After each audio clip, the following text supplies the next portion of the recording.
¿Cómo están mis queridos hermanos de la Iglesia Alianza de Tacna?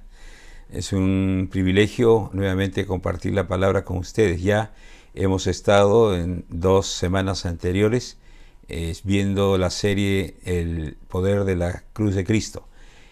En la primera semana vimos 3 miradas hacia la cruz y vimos para que algunos es vano, para otros es locura, pero para otros es poder de Dios. La semana anterior vimos la reconciliación de la cruz, lo que Dios empieza, lo que Dios hace para poder cambiar la relación entre el hombre y Dios. Había una relación de enemistad a causa del pecado, pero la reconciliación hace posible que ahora el hombre pueda estar amistado con Dios, pueda tener una relación con Dios, pueda tener una comunión con Dios, pueda empezar una nueva vida con Dios. En esta oportunidad vamos a ver lo que ustedes están viendo en la pantalla, la obra de Cristo en la cruz. ¿Cuál es la obra de Cristo en la cruz? Quisiéramos leer un texto que nos servirá como base para la reflexión en esta oportunidad. Tito 2:11 dice así: porque la gracia de Dios se ha manifestado para salvación a todos los hombres, enseñándonos que renunciando a la impiedad y a los deseos mundanos, vivamos en este siglo sobria, justa y piadosamente, aguardando la esperanza bienaventurada y la manifestación gloriosa de nuestro gran Dios y Salvador Jesucristo, quien se dio a sí mismo por nosotros para redimirnos de toda iniquidad y purificar para sí un pueblo propio, celoso de buenas obras. Vemos en este texto algo muy interesante, 2 manifestaciones de Jesús. La primera que vemos ahí arriba se ha manifestado para salvación, y la segunda la manifestación gloriosa de nuestro gran Dios y Salvador Jesucristo. 2 manifestaciones de Jesús. La primera fue hace casi 2000 años, cuando Jesús vino a dar su vida en la cruz.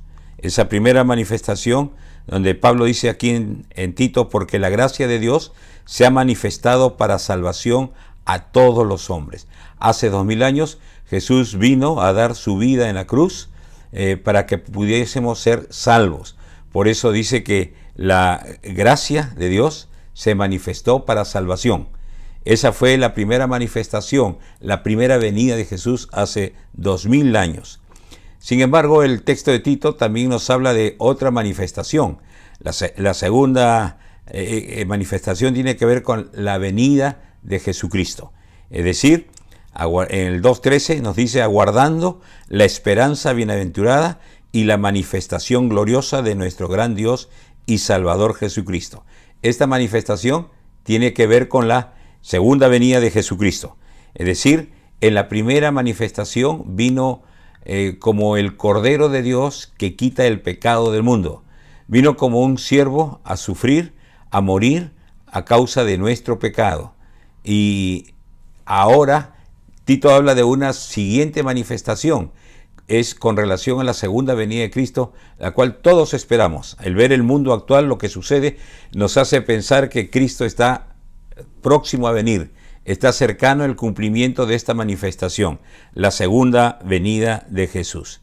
Mientras tanto, hace 2000 años vino Jesús, pero ahora se espera una segunda venida.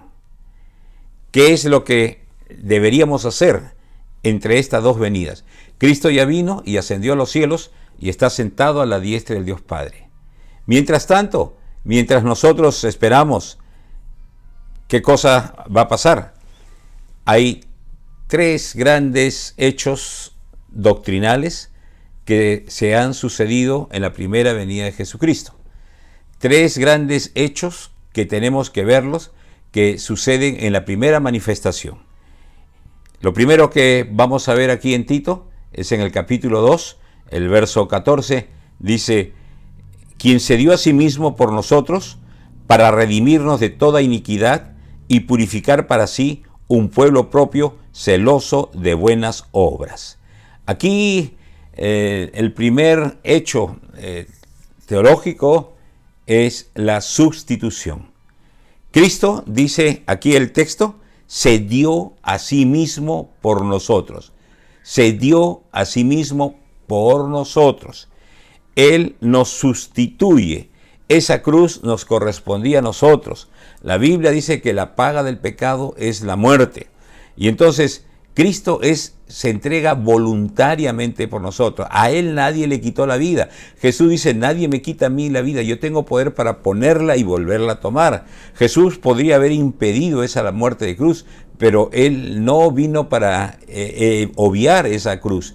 Él vino a morir en la cruz. Y entonces, en esa cruz, Jesús decide dar su vida en lugar de nosotros. La Biblia dice que Él cargó en sí mismo todo nuestro pecado. Es la sustitución. Y bien lo ilustra Pedro cuando dice en 1 Pedro 3:18, porque también Cristo padeció una sola vez por los pecados, el justo por los injustos. Entonces la sustitución tiene que ver con que el justo, Jesucristo, muere por los injustos, por nosotros los pecadores.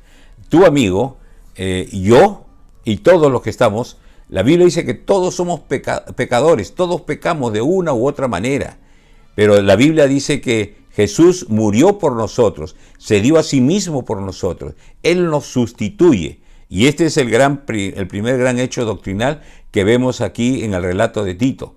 Una doctrina muy poderosa, muy importante, que necesitamos conocerla. Jesús nos sustituyó en la cruz. Pero hay otro hecho también importante que recorre todas las páginas de la Biblia, es la redención.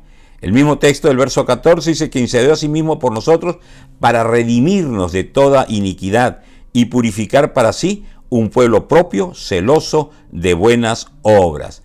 Redimir. La redención tiene que ver con liberar, con comprar, tiene que ver con el poder adquirir algo, pagar en rescate. ¿Redimirnos de qué? Dice de toda iniquidad, de toda injusticia, de toda maldad, de todo pecado. La idea es soltar a alguien que está esclavo, dejarlo libre, previo pago del rescate. En la sustitución, Cristo se entrega por nosotros. Y la Biblia dice que Él pagó nuestro rescate con su sangre preciosa. Entonces, Él, en la sustitución, Él pone el pago, que es su sangre, su vida por nosotros. En la redención, con ese pago nos hace libres a nosotros, libres del pecado. Y Tito lo ilustra en el capítulo siguiente de esta manera. Dice, porque nosotros también éramos en otro tiempo insensatos, rebeldes, extraviados, esclavos de concupiscencias y deleites diversos, viviendo en malicia y en envidias aborrecibles y aborreciéndonos unos a otros. Es decir, no podemos entrar al reino de Dios si es que siendo esclavos del reino de las tinieblas. Es Tito cuando nos dice que Él nos ha redimido, nos dice que la redención es total. Yo quiero que sepas que no hay pecado tan grande que hayas cometido que Dios no pueda perdonarte. Ni pecado tan fuerte que te tenga atado que Cristo no pueda liberarte. Entonces Él nos ha redimido, Él ha pagado el precio para que podamos ser libres del pecado. Ese pecado contra el cual tú luchas constantemente, ese pecado contra el cual tú quieres romper esa cadena que te mantiene atado, ese pecado que algunas veces te propones a dejar de hacerlo, pero pasa un tiempito breve y otra vez vuelves a hacerlo, otra vez te propones, otra vez vuelves a hacerlo. Y entonces lo que está diciendo aquí, que Él nos ha redimido, nos ha comprado, nos ha salvado, nos ha liberado, nos ha adquirido. Como Pablo decía a los colosenses, nos ha trasladado del reino de las tinieblas, de la potestad de la tiniebla, de la autoridad de las tinieblas de Satanás, y nos ha trasladado al reino de su amado Hijo. Somos llevados de un reino, de una potestad a otra potestad.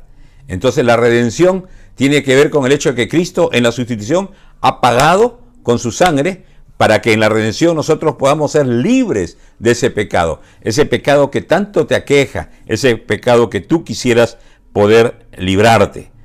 Pero hay otra tercera Otro tercer hecho teológico, doctrinal, que es importante que lo conozcas, la santificación. La santificación dice en este mismo verso 14 que estamos leyendo, quien se dio a sí mismo, Cristo se dio a sí mismo por nosotros para redimirnos de toda iniquidad y purificar para sí un pueblo propio. El propósito de la redención que Él nos compra es para santificarnos. Es decir, Él nos ha rescatado no para dejarnos igual que antes. Eso significa que va a haber cambios en nuestra vida. Cristo va a empezar a santificarnos, va a empezar a limpiarnos, va a empezar a quitar las cosas malas y van a empezar a surgir cosas nuevas. Como decía Pablo, cuando una persona entrega su vida a Cristo, y espero que tú puedas hacerlo ahora después de escuchar esta explicación. De modo que si alguno está en Cristo, nueva criatura es. Las cosas viejas pasan, he aquí todas son hechas nuevas. La santificación hace que todas las cosas sean hechas nuevas. Entonces, ahora somos posesión de Cristo, le pertenecemos a Él. Y Él lo que compra lo va a limpiar para poder usarlo. Lo que ha sido comprado tiene que ser adecuado para su nuevo propietario. Es más o menos cuando tú compras una casa, empiezas a acomodar, a remodelar la casa a tu gusto. Cuando Cristo nos compra, nos va a cambiar, nos va a santificar. Entonces, el salmista dice, ¿con qué limpiará el joven su camino? Con guardar tu palabra. El Señor va a usar su palabra para santificarnos, para cambiarnos, para hacernos nuevos. Él quiere prepararnos para vidas victoriosas, para que ya no sigamos esclavos del pecado, del cual nos ha redimido, nos ha comprado. Muy bien, entonces, tres doctrinas que se ven en la primera venida. La sustitución, Cristo muere por nosotros. La redención, Él paga por nuestro pecado, nos libera. Y la santificación, esa vida que ha comprado, que le pertenece, la nuestra, que ahora le pertenece a Cristo, Él va a limpiarla, va a santificarla, va a purificarla. Muy bien. Eso sucede en la primera manifestación, cuando Cristo viene hace 2000 años. Pero también el texto nos habla de una segunda manifestación, algo que estamos esperando y creemos que pronto sucederá. Entonces, esperamos esa segunda venida. Y mientras tanto, ¿qué hacemos? Dice el texto que hemos leído, que Cristo viene otra vez. Pero ¿qué vamos a hacer mientras esperamos esa segunda venida? Lo que nos dice el texto en el verso 12, enseñándonos que renunciando a la impiedad y a los deseos mundanos, vivamos en este siglo sobria, justa y piadosamente. En la primera venida hemos visto tres hechos doctrinales: sustitución, redención y santificación. Ortodoxia, una doctrina correcta. Pero una ortodoxia debe llevarnos a una ortopraxis, es decir, una doctrina correcta debe conducirnos a una práctica correcta, a una vida práctica correcta. Y eso es lo que Pablo está diciendo. Ya les hablé de doctrinas, pero esa doctrina tiene que traducirse en nuestra vida cotidiana. Y lo primero que dice aquí es renunciando. ¿Y qué cosa es lo que va a pasar mientras esperamos la segunda venida? Nos dice que hemos de renunciar, dice el texto, enseñándonos que renunciando a la impiedad y a los deseos mundanos, vivamos en este siglo. La gracia del Señor nos enseña, nos capacita para vivir esa vida cristiana, esa vida por la cual el Señor nos ha comprado. La palabra renunciar, vamos a ver aquí, la palabra renunciar tiene que ver con negarse, rechazar. Y esto nos habla de rechazar el pecado. En otras palabras, es el arrepentimiento. El arrepentimiento, en su primer mensaje, Juan el Bautista, el Señor Jesucristo, el apóstol Pedro, hablan del arrepentimiento. Jesús dijo, el reino de Dios se ha acercado, arrepentíos y creed del Evangelio. Y el renunciar al pecado tiene que ver con el arrepentimiento, tiene que ver con esa decisión consciente, esa decisión que uno adrede intencionalmente lo hace, de dejar el pecado, es apartarse y vivir de acuerdo a esta nueva condición que el Señor nos ha dado. Entonces, el arrepentimiento es importante en la vida cristiana. Este es el gran problema para mucha gente que no se arrepiente y sigue y empieza a vivir la vida cristiana, y es por eso que llevan una doble vida. ¿Arrepintiéndonos de qué? De la impiedad. Entonces, la impiedad, ¿qué tiene? Tiene que ver con la falta de reverencia a Dios, a su palabra. Es renunciar al menosprecio de Dios.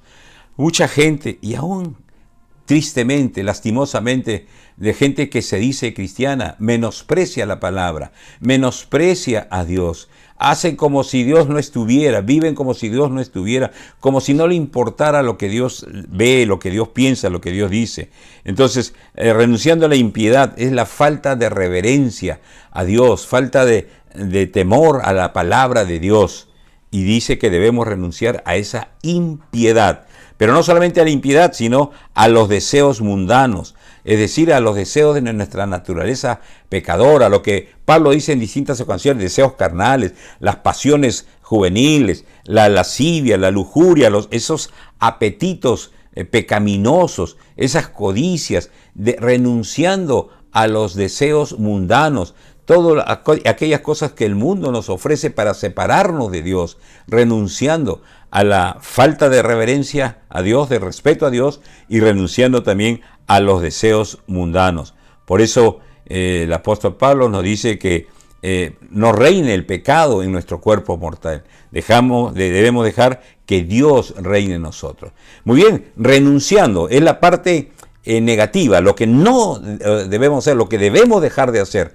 Pero no solamente nos habla de la parte negativa, de lo que no hemos de hacer, sino también nos va a hablar de la parte positiva, cuando nos dice en el texto 12, enseñando que renunciando a la impiedad y a los deseos mundanos, vivamos en este siglo sobria, justa y piadosamente. Vivos renunciando, pero renunciando ¿para qué?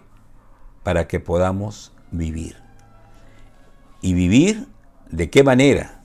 Cuando nos dices para que vivamos en este siglo sobria y justamente, es como ya ahora pertenecemos a Cristo. El apóstol Pablo dice, ya no vivo yo, mas Cristo vive en mí. Dejar que Cristo viva en nosotros es empezar a hacer lo que Cristo haría en nosotros y por nosotros.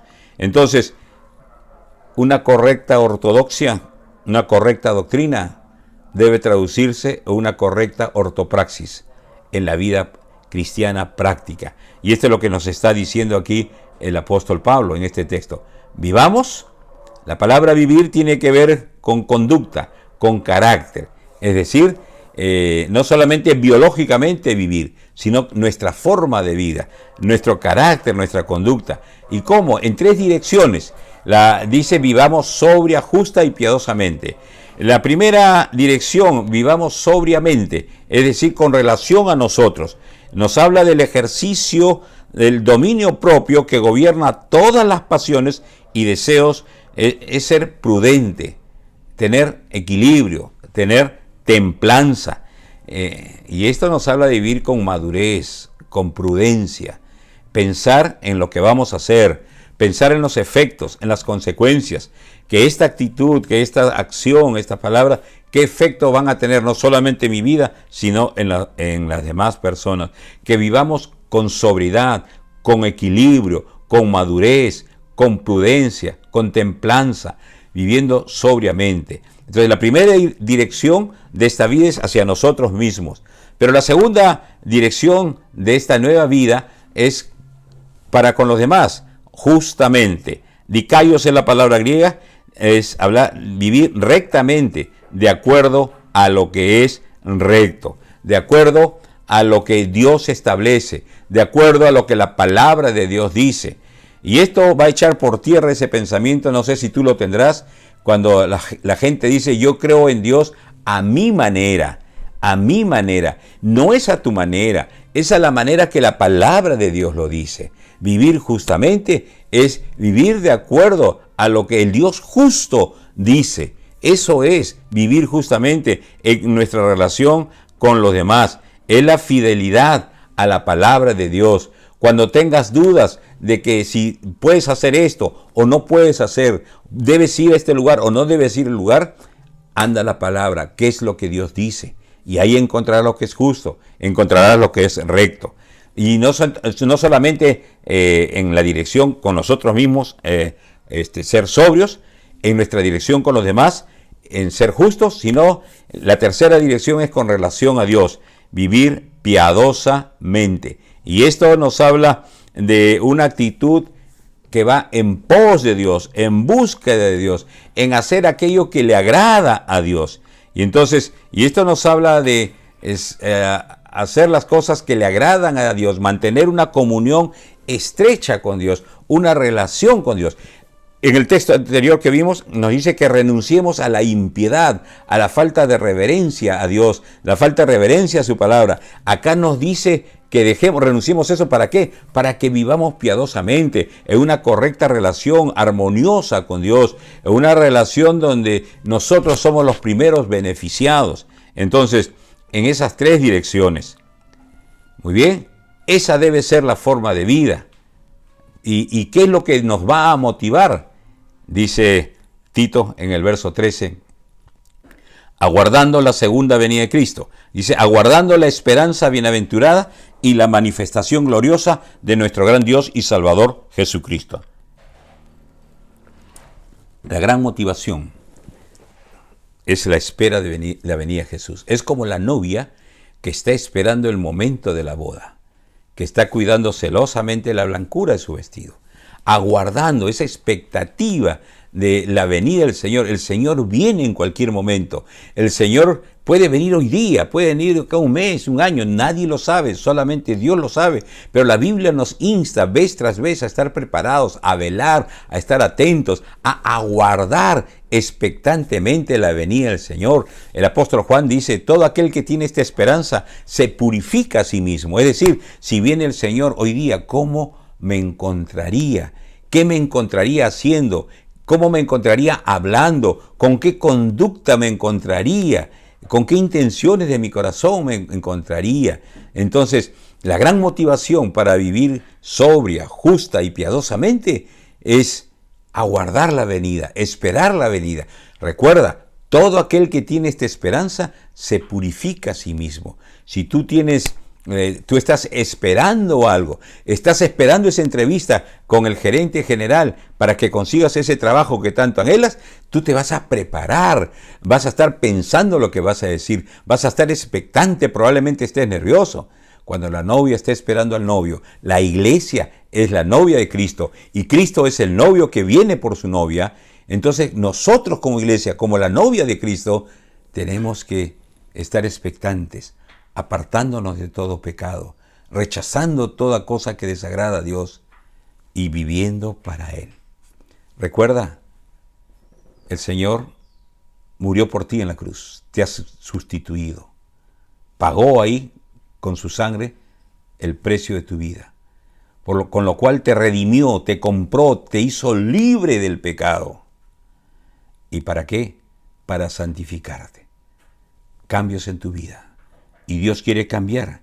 Y es todo un proceso, porque la Biblia dice que el que comenzó en nosotros la buena obra, Él mismo la perfeccionará hasta el día de Jesucristo. 3 hechos doctrinales que suceden en la primera venida. Pero estas doctrinas correctas deben llevarnos a una práctica correcta. Y la práctica correcta nos enseña primero la parte negativa, renunciando a la impiedad, a los deseos mundanos, renunciando al darle la espalda a Dios, al ser irreverente ante Dios, al ser indiferente a Dios y a esos deseos pecaminosos. Y por el contrario, dice, vivamos sobria, justa y piadosamente, una vida equilibrada, una vida prudente, una vida madura, justa en nuestra relación con los demás, de acuerdo a lo que Dios establece, y piadosamente llevando una relación, una armonía, una comunión con Dios. Eso es lo que quiere. La gran motivación es que Cristo viene pronto y tú debes prepararte para eso. Eso es lo que te dejo en la mente, lo que te dejo en tu corazón, para que tú tomes una decisión. Yo te invito en esta oportunidad a que al saber que Cristo ha muerto por ti en la cruz, al saber que Él ha pagado con su sangre para que tú puedas ser redimido o comprado, Y al saber que Cristo quiere cambiar y transformar tu vida, santificándote, dándote victoria sobre esos pecados con los cuales estás luchando, tú puedes decirle: Señor, quiero entregarte mi vida. Señor, me arrepiento de mis pecados, me arrepiento de haber sido indiferente a ti, me arrepiento de haberte dado la espalda y los resultados de eso los veo en mi propia vida ahora, Señor, vida que me causa dolor, tristeza. Y quiero vivir una nueva vida, sobria, justa y piadosamente. Te entrego mi vida, Señor. En el nombre de Jesús, entrega tu vida. Amén.